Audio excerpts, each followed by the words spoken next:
রাধে রাধে। সকল ভক্তের শ্রীর আতুল চরণে দণ্ডবত প্রণাম।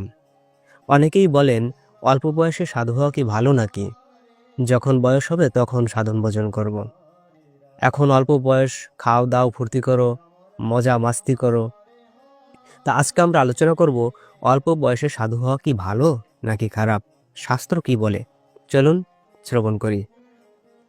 শ্রীমদ্ ভাগবতমে বলা হয়েছে, কৌমারও আচরেত প্রাজ্ঞ ধর্মান ভাগবতী নাহ, দুর্লভম মনুষ্যম জন্ম তদব ধ্রুব বর্তম। পরম ভগবদ্ভক্ত শ্রী প্রহ্লাদ মহারাজ বলেছেন, প্রাজ্ঞবান ব্যক্তি মানব জন্ম লাভ করে এই জাগতিক অনিত্য সুখের প্রয়াস বাদ দিয়ে কুমার বয়সী ভাগবত ধর্মের অনুষ্ঠান করবে। কারণ সংসারের মানব জন্ম অতি দুর্লভ, তা আবার ক্ষণিক, কিন্তু ক্ষণস্থায়ী হলেও ভগবত ভক্তি সাধনায় এই জীবন পরম অর্থপূর্ণ হয়ে ওঠে। এর পরবর্তী শ্লোকগুলিতে বর্ণনা করা হয়েছে যে মানুষ তার দুর্লভ জীবনটা কিভাবে নষ্ট করছে। অজ্ঞান অবস্থায় শৈশবের 10টি বছর কেটে যায়, কৌমার অবস্থায় 10টি বছর খেলাধুলায় কেটে যায়, জড়বিদ্যায় কৌশল অতিবাহিত হয়, তারপর দুঃখজনক কাম মোহে সংসার সুখ ভোগে আসক্ত থেকে কর্তব্য সন্ধান শূন্য অবস্থায় আরও 10টি বছর কেটে যায়। সন্তান ও স্ত্রীর প্রতি আসক্ত চিত্ত ব্যক্তি দৃঢ় স্নেহপাশে বদ্ধ থাকে। সেই অজিতেন্দ্রিয় ভোগী ব্যক্তিরা নিজেদের কোনো সদ্গতির চিন্তা করতে পারে না। তারপর তারা নিছক ইন্দ্রিয় তৃপ্তির উদ্দেশ্যে প্রিয়তম প্রাণকে বিপন্ন করেও টাকা পয়সা উপার্জনের জন্য যত্ন করে। যৌবন ও পৌর অবস্থায় এইভাবে আয়ুক্ষয় হয়। এইসব সংসার ভোগাসক্ত ব্যক্তিরা সমস্ত দেশে সমস্ত কালে আদি আত্মিক, আদি ভৌতিক, আদি দৈবিক সমস্ত দুঃখের ক্লিষ্ট হতে থাকে। নানা দুঃখে জর্জরিত হয়ে চিত্ত বিক্ষিপ্ত হয়ে যায়। তখন তারা নানা রকমের পাপ কাজে তারা অগ্রসর হয়। তখন তারা জেনে শুনেও পাপ কর্মে লিপ্ত হয়। হিতাহিত জ্ঞানশূন্য অবস্থায় তারা গতানুগতিক পদ্ধতিতে জীবন ক্ষয় করতে থাকে। শ্রী প্রহ্লাদ মহারাজ বলেছেন, এটা আমার ওটা আমার এরূপ ভাব পোষণ করে পণ্ডিত ব্যক্তিও অতি আসক্ত হয়ে কুটুম্ব পরিবার পালন করতে করতে আত্মবিষয়ক শুভ পরামর্শ নিতে সমর্থ হয় না, কিন্তু অতি মূর্খের মতো অজ্ঞানতাই লাভ করে।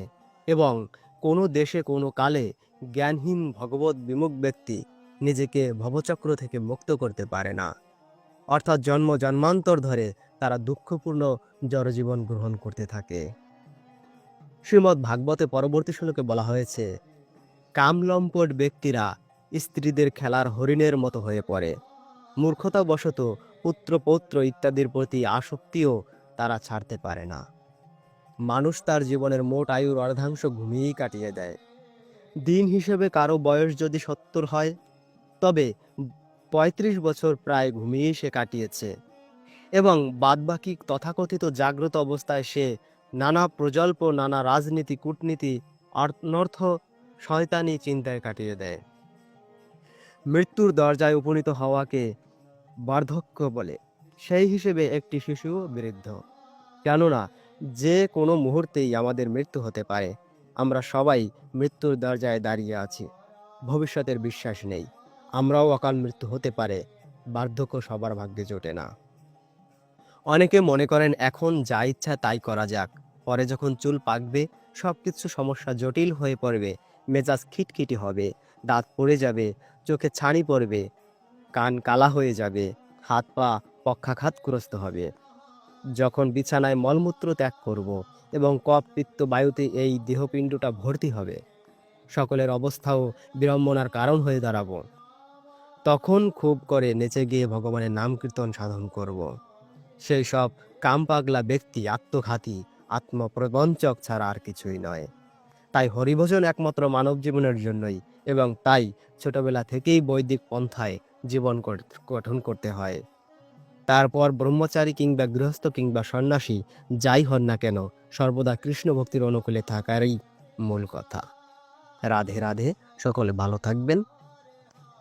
জয় রাধে।